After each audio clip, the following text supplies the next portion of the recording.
You know, I remember a time when Gundam Wing, and especially Endless Waltz, was the coolest thing that ever happened in my entire life. And now that I'm lucky enough to live in a place where they have Tall Geese custom model kits going for about $14, it's like a meh. It's just meh. Which kind of sums up my feelings about this store. It's not bad. There's nothing particularly rare. There's no console that's special. They've got some okay deals. We've got complete in-box Super Famicoms going for $40. We do have a complete N64 going for a bit higher than I would think usual, for going at $48. But I think the word that I wanted to use to describe this store was the vegetables. This is the vegetables of Hard Off. Especially, this is my last Hard Off of today. I've been to some amazing places. I'm coming to you from a southern suburb of Sapporo, on the northern island of Hokkaido, in Japan. And it's got stuff. It's like, you know, if you didn't have a big collection, you could come here, and you could do okay for yourself. You pick up some kind of not really sought after Game Boy Advance games. But I think, okay, no, I'm changing it. I'm changing it because this is still a good place. Like, look at this. Look at this Final Fantasy II. I don't think people really like Final Fantasy II that much, but this art is beautiful. Look at this. You can pick this up for $10. You don't even have to play this. Like, look at that. They don't make this anymore. You don't find packages like this. They even have the original Final Fantasy. Like, this is, oh my god, you know, if it was less, it's going for $25 now. If it was like $10, I'd buy it. One of these days, maybe if it was in better condition, I would buy it. But I think what's so cool about it, I mean, especially a lot of these Famicom games, like, they're not really that great at games, but the art on these things, like, this is, oh my god. Just the detail and how much, I mean, I'm not saying the modern art, it's modern design. Like, the art they're doing on new games, it's fine. It's okay, but there's no, what's the word I'm looking for? I mean, it's, okay, we're comparing apples and oranges here, because this is Mario. Mario's not really known that well for its art, but even still, like, let's compare the two real quick. Here we've got a complete copy of Super Mario 3 going for $15. Let's compare. Well, okay, Mario Odyssey's, the art on Mario Odyssey is good, but I don't know, there's just something about the old stuff. It's just the style of it. It's just so incredible to me that I think is, I don't want to say lost, I just think that, I think there's definitely just different emphasis placed on modern packaging. And look at this. You never see a game come out like, you never see a package design. You never see a cartridge design like this anymore. And I don't know what it is. But I think it's what attracts me to some of the older games. Oh wow, Fire Emblem Awakening. I remember when this used to be a $30 game. Here it's $15. It's definitely gone down in price. You've seen a lot of 3DS and DS games come down in price, especially all the non-rare stuff. There are, in fact, some rare DS games, like Metal Slug 7, I believe was a DS exclusive, and that can go for $80 or more, and unfortunately they don't have it here. But I also wanted to point out Custom Robo V2. This is an incredible game. Custom Robo, it's a sequel to Custom Robo. Neither of these came out in the United States or Europe. They only came out in Japan, but man, would these have been really fun to play back when I was a kid, because maybe I can show some of the, maybe you can see something in the pictures. Not really, they don't really capture the fun, but it's just this cool, like, battle game where you just run around and you just beat the other guy up and you shoot at him, and it's an arena. It's like a one-on-one 3D action game that is just so cool. Here we got Mario Party 2, $10. Oh wow, Twin B. I didn't see this. Here we got Twin B Rainbow Beru Adventure. Okay, is it even a shooter? Yeah, I guess it's kind of a shooter, sort of. I mean, Twin B's famous for being, you know, a side-scrolling shooter, but I guess they kind of tried to spice it up.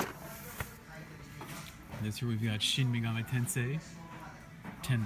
That's pretty good. I mean, that's definitely before they went with the anime style. They were definitely going with a kind of almost Ultima inspired art. Wow. And we've also got Yoshi's Island. That's some art. That's some art going on. $15.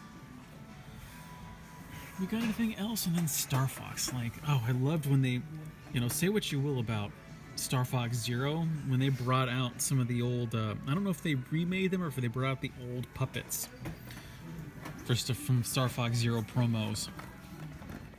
And maybe in a few years, I know they were hearkening back to the original Legend of Zelda when they were doing Breath of the Wild, but are they ever going to harken back to A Link to the Past? This is expensive. This is going for $30. It's a bit pricey. Do we have anything else? You can see it's kind of hard to parse what all of these games are. I keep saying that. It's just there's often just so many games, and you never know. Like, it's whenever I go back to America and I go to some retro shops there, what they have is basically junk. Like, what they have in America, what they have on display in America is equivalent to this. It's all sports games. It's St. Andrews. It's a golf game. It's an N64 golf game. We got an N64 baseball game. We have an N64 Tamagotchi game. This is all junk. No one wants this stuff.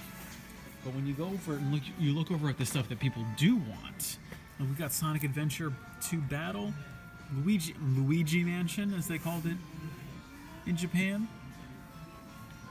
You even got Giftopia. Now, this is a game that I mean, if it was less than $30, I might pick up, but this looks interesting and it's nothing like I've ever seen before. Who put this out? I can't even... Was this a Nintendo game?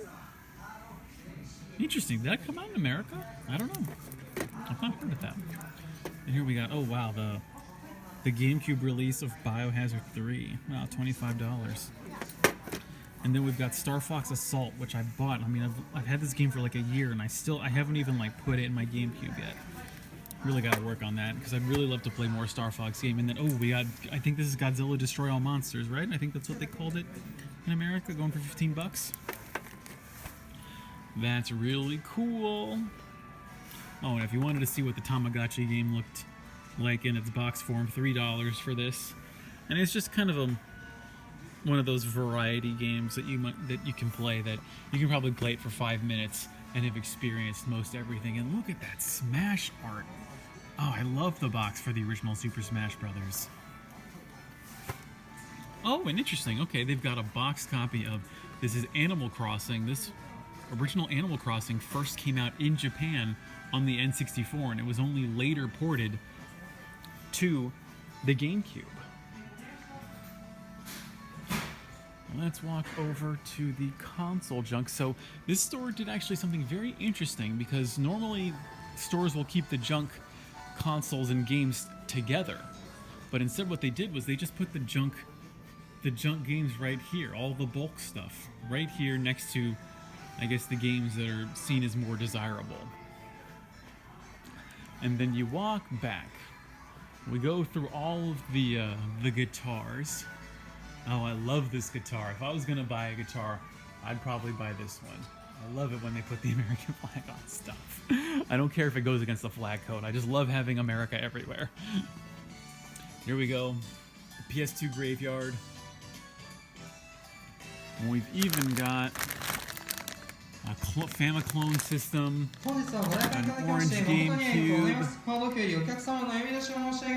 And just like, oh my god, yeah, see, here's more PS2 Graveyard, and we got PS1 Graveyard. And I hate this original PS1. Oh my god, it's just so blocky. It's so blocky and so gray. Ugh. Why? Just, I don't know why I hate that, but I love this. It's like the Monolith from 2001. It's just perfect. Oh, I love this design. It's like a tank. But that, no, absolutely not. I hate that design. What else have we got? More controllers, more guns that look like light guns that look like actual guns. Did I miss anything? I don't think so. Here we got amps. My God, I've noticed in Hokkaido more than anywhere else, just more speakers, just more big stuff than I've seen anywhere else. And that's because people must have more space here. See, I still got 5 minutes. I didn't think I would get through everything so quickly. So let's look at some PSP games. PSP, I've not seen any really super expensive PSP games. Vita games have held their price, as has the Vita itself. It's only until very recently that we've been able to see price drops in PS Vita hardware, and the software doesn't seem to be going anywhere either. So I wonder what that means in terms of collectability. Especially in Japan, there's just so much Vita software, and I know nothing about it. See, look at that. They even have two full shelves of Vita software, and all of that. I think my problem with the Vita is when I see the software, it all looks like anime trash. And I do not judge you if you play these games, because hell, one day I will get to these games and I will play them. But they're definitely low on my priority list.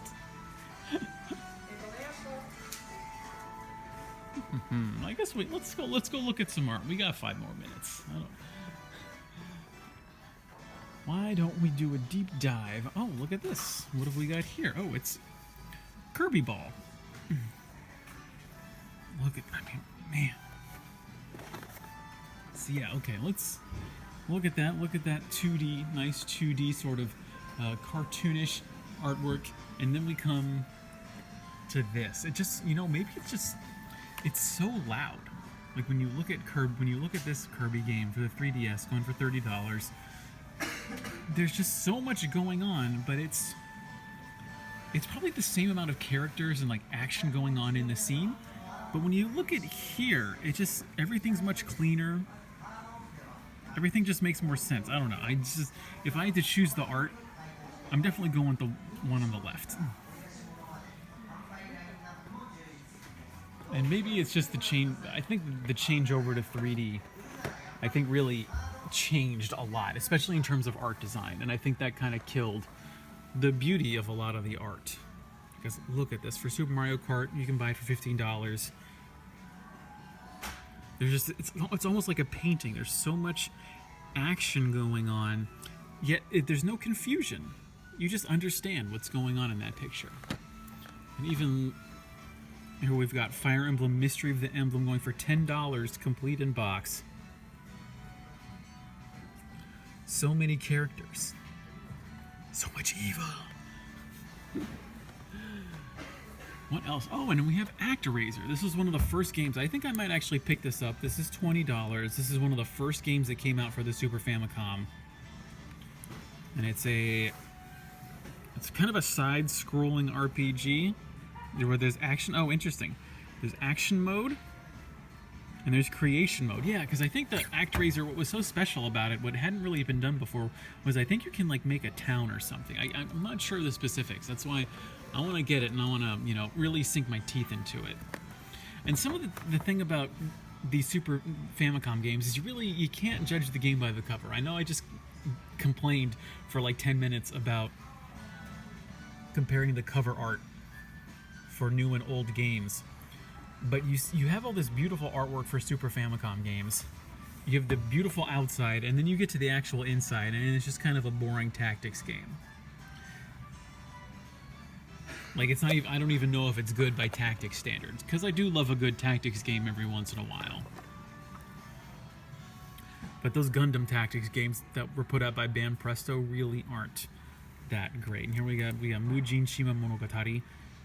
This is by KSS. I'm assuming it's like a visual novel. Got our anime characters.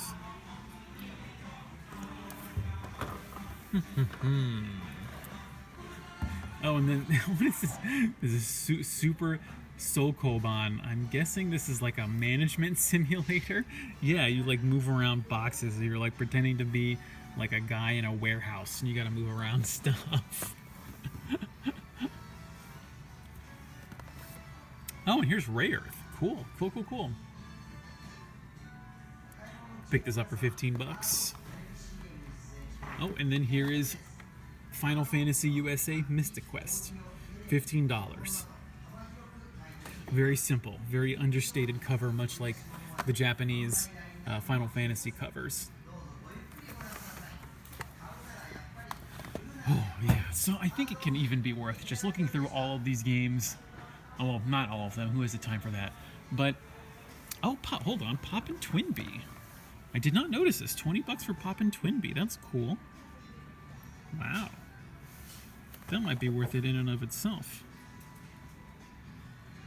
Okay. Yeah, so let's end it on there. I didn't think I would find this here. Okay. This has been Jay Contra coming to you from the south of Sapporo in Hokkaido, Japan, saying thanks for watching and mahalo.